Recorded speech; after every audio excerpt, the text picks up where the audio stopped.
My name is Zaid. For a long time, I had a habit. Whenever I decided to improve myself, I told everyone. If I planned to learn English, I told my friends. If I wanted to wake up early, I told my family. If I decided to change my habits, I shared my plans with everyone. At first, it felt good. People encouraged me, people appreciated my goals. But something strange happened. After sharing my plans, I often lost motivation. I talked more about change than actually changing.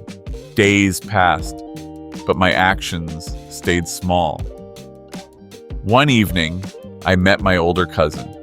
He had improved his English very well. He spoke confidently and calmly. I asked him, "How did you improve so much?"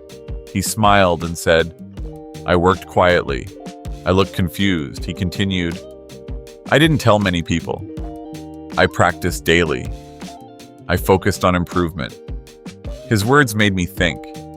That night, I realized something important. Talking about goals sometimes gives temporary satisfaction, but real growth comes from action. The next day, I decided to try something new. I stopped announcing my plans. Instead, I started working quietly. I practiced English for 20 minutes daily. I learned new words.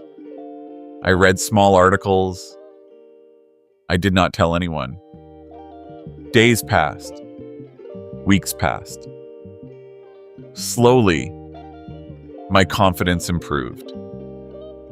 I spoke more naturally. I understood conversations better. One day during a group discussion, I spoke confidently. My friends looked surprised. They asked, "When did your English improve?" I smiled and said, "Slowly, step by step." That moment felt special because my growth was real. Not just words, but action. Now, I understand something clearly. Quiet growth is powerful. You don't need to tell everyone. You only need to stay consistent. Because when you work quietly, your results speak loudly. Final thought. Focus less on announcing your goals. Focus more on working toward them. Ending line. Keep learning English. Keep growing quietly. And always remember, work quietly and let your progress speak.